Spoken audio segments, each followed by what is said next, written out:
सूरजकुंड धाम मध्य प्रदेश के मंडला जिले में स्थित एक पवित्र और ऐतिहासिक तीर्थ स्थल है जो अपने अद्वितीय रहस्यों और आध्यात्मिक महत्व के लिए प्रसिद्ध है। मध्य प्रदेश के मंडला जिले में सूरजकुंड धाम एक बड़ा ही दिव्य और पौराणिक मंदिर है। मंडला मुख्यालय से लगभग 3 किलोमीटर की दूरी पर पुरवा ग्राम के नजदीक स्थित इस मंदिर के लिए सड़क मार्ग द्वारा किसी भी वाहन से जाया जा सकता है। मुख्य गेट के पास लिखी चौपाइयां आपकी आस्था को जागृत कर देती हैं।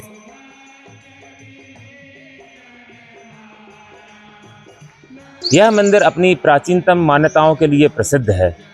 आपको बता दें कि मंडला मुख्यालय से लगभग 3 किलोमीटर की दूरी पर ग्राम पुरवा में यह मंदिर स्थित है। सूर्यकुंड धाम न केवल आध्यात्मिक शांति का अनुभव कराता है, बल्कि इसकी प्राकृतिक सुंदरता भी मन को मोह लेती है। यह स्थान धार्मिक आस्था और प्राकृतिक सौंदर्य का अद्भुत संगम है। वो बताया गया है कि यहाँ सूर्यकुंड में जो है सन 26 की बाढ़ में सबसे प्रथम तो मैं आपको ये बता दूं कि ये जो हनुमान जी की प्रतिमा है, ये महाभारत काल के समय की प्रतिमा है।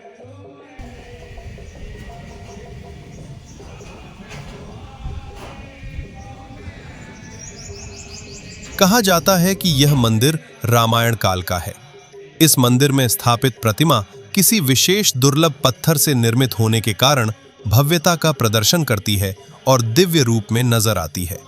सूरजकुंड के इस प्राचीन मंदिर की खास बात यह है कि यहाँ पर विराजित हनुमान प्रतिमा का दिन में 3 बार स्वरूप परिवर्तन होता है। यहाँ के पुजारी जी के अनुसार सुबह 4 बजे से 10 बजे तक प्रतिमा बाल स्वरूप में होती है। इसके बाद 10 बजे से शाम 6 बजे तक युवा स्वरूप और शाम 6 से सुबह 4 बजे तक वृद्ध रूप में हनुमान जी यहाँ दर्शन देते हैं। यह चमत्कार कैसे होता है, यह बात एक रहस्य है। स्थानीय लोगों के अनुसार यह भगवान बजरंगबली का चमत्कार है।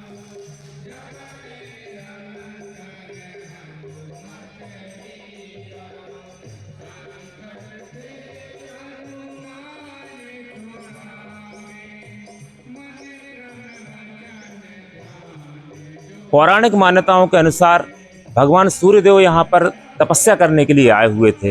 भगवान सूर्यदेव ने यहाँ तपस्या की और भगवान बजरंगबली को उन्होंने जो है पहरा देने के लिए लगा लिया था।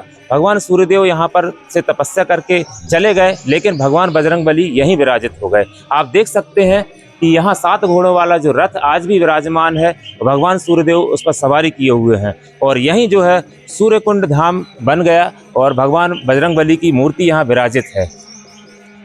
इस मंदिर के पास पहले एक प्राकृतिक जलकुंड हुआ करता था, जिसके कारण इस स्थान का नाम सूरजकुंड पड़ा।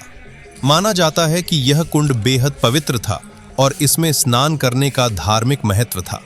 समय के साथ नर्मदा नदी के प्रवाह, बाढ़ और प्राकृतिक बदलावों के कारण यह कुंड अब दिखाई नहीं देता है और विलुप्त हो चुका है।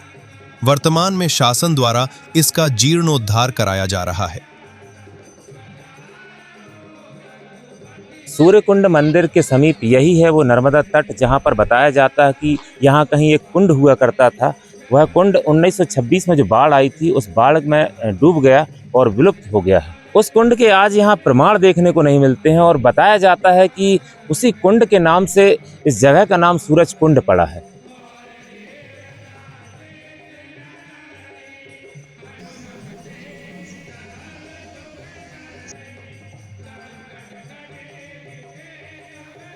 मंदिर प्रांगण में भगवान बजरंगबली के मंदिर के अलावा राधा कृष्ण धाम है।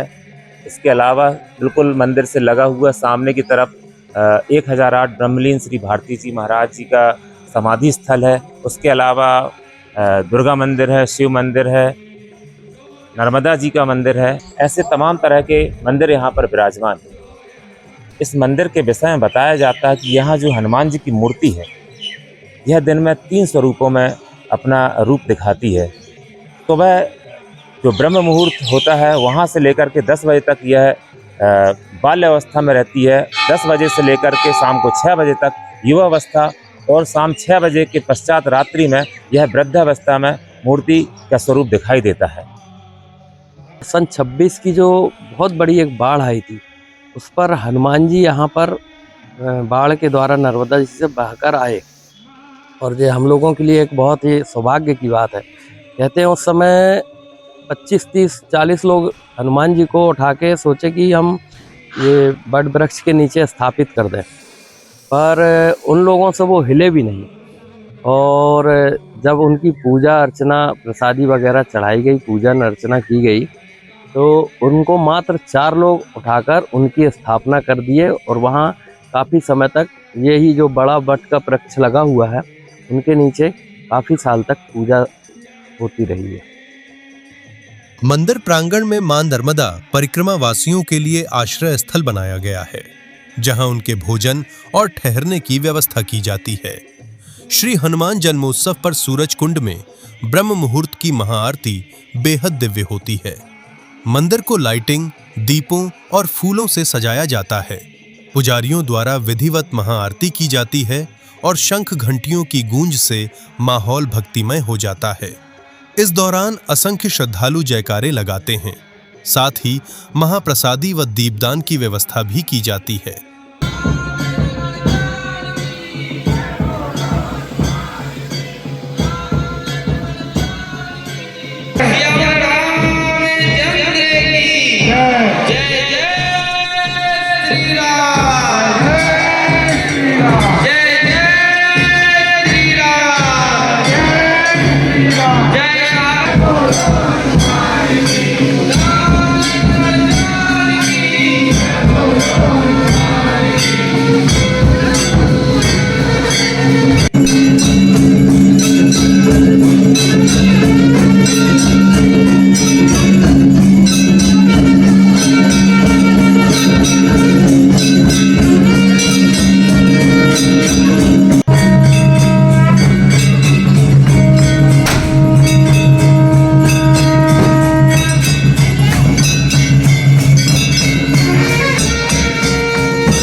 तो आज के लिए बस इतना ही। पुनः मुलाकात होगी किसी नए इतिहास के साथ, किसी नई विरासत के साथ। तब तक के लिए नमस्कार। जय बजरंगबली।